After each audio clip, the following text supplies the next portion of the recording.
Ayan, dito na kami papasok. Dito sa aming aeroplano, itong mga buhay na to. Ayan.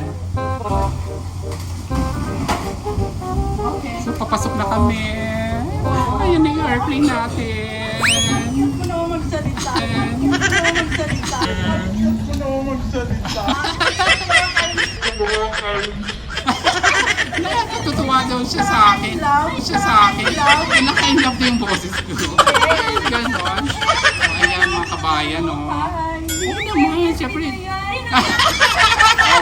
Ang mukha ko Chinese. O, pinagkamali nila mo. Sige. Napaka-cute ng boses niya. Para siyang Thank you. bago. Ayan. Okay, ayan mga kababayan, sobrang saya na nila. Diba? Siyempre ako din, saya na natin, pauwi na tayo sa ating minamahal na Pilipinas. Diba? Okay. Fuck!